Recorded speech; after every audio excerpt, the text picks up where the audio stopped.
সম্প্রতি কয়েক দশকের ইতিহাস ভেঙে বাশার আল আসাদের দেশ থেকে পালানো টানা 2 যুগের সরকারের পতনের পরিপ্রেক্ষিতে এইচটিএস এর প্রধান জোলানিকে নিয়ে মানুষের মধ্যে ব্যাপক আগ্রহ তৈরি হয়েছে। এই বিদ্রোহী নেতার অতীত বর্তমান নিয়ে আন্তর্জাতিক গণমাধ্যম প্রতিবেদন প্রকাশ করছে। কাতার ভিত্তিক সংবাদ মাধ্যম আল জাজিরা প্রতিবেদনে তার কার্যক্রমের একাল সেকাল তুলে ধরেছে। এবার কৌতূহল জাগছে কে এই জোলানি, কিংবা কি তার পরিচয়।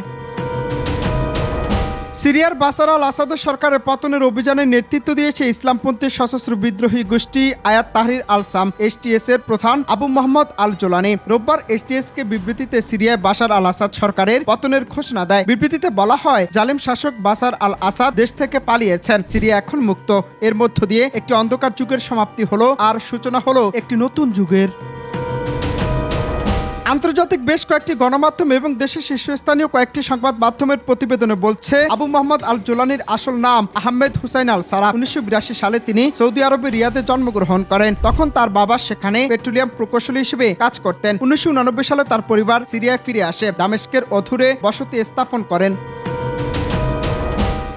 এরপর তার শৈশব এবং কৈশোরের নানান বিচক্ষণতার পর 2003 সালে সিরিয়া থেকে ইরাকে এসে তিনি আল কায়েদায় যোগ দেন। এ বছরই ইরাকে হামলা চালায় যুক্তরাষ্ট্র। তিনি সেখানে যুক্তরাষ্ট্র বিরোধী প্রতিরোধ আন্দোলনে যোগ দেন। তখন থেকে তার নাম ছড়িয়ে পড়ে। 2006 সালে জোলানি যুক্তরাষ্ট্রের সেনাদের হাতে গ্রেপ্তার হন, 5 বছর আটক থাকেন। গণতন্ত্রের দাবিতে 2011 সালে সিরিয়ায় শান্তিপূর্ণ বিক্ষোভ শুরু করেন। বিক্ষোভ দমনে বাশার আল আসাদ সহিংসতার পথ বেছে নেন। এর জেরে সিরিয়ায় গৃহযুদ্ধ শুরু হয়।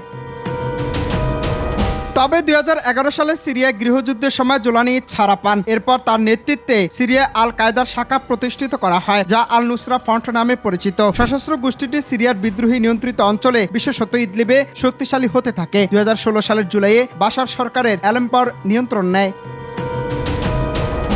তখন বিদ্রোহী গোষ্ঠীগুলো ইদলিবের দিকে চলে যায়। সিরিয়া এ অঞ্চল তখনও বিদ্রোহীদের দখলে। 2016 সালে জোলানি প্রকাশ্যে আল কায়েদার সঙ্গে সম্পর্ক বিচ্ছেদ করার ঘোষণা দেন। পাশাপাশি আল নুসরা বিলুপ্ত করেন, গঠন করেন নতুন সংগঠন জাবাত ফাতে আল শাম। 2017 সালের শুরুর দিকে আলেপ্পো থেকে হাজার হাজার যোদ্ধা ইদলিবে পালিয়ে আসেন। এ সময় বিদ্রোহীদের ছোট ছোট অনেক গোষ্ঠী ও নিজেদের জাবাত ফাতে আল শাম নিয়ে একটি এইচটিএস গঠন করেন জোলানি। তবে জানা গেছে এইচটিএস এর ঘোষিত লক্ষ্যই ছিল বাশার আল আসাদের স্বৈরাচারী শাসন থেকে সিরিয়াকে রক্ষা করা। এইচটিএস আজ এই লক্ষ্য অর্জনের ঘোষণা দিল। এইচটিএস এর অন্য লক্ষ্যের মধ্যে আছে সিরিয়া ইরানের সব সশস্ত্র গোষ্ঠীকে বিতাড়িত করা, নিজেদের দেয়া ইসলামী আইনের ব্যাখ্যা অনুযায়ী রাষ্ট্র পরিচালনা করা। পর্যবেক্ষকদের মতে বাশার আল আসাদের বিরুদ্ধে লড়াইয়ের সবচেয়ে কার্যকর ভূমিকা পালন করেছে এইচটিএস এর প্রধান জোলানি। অনন্ত হাসান মাসুদ, বাংলা টিভি।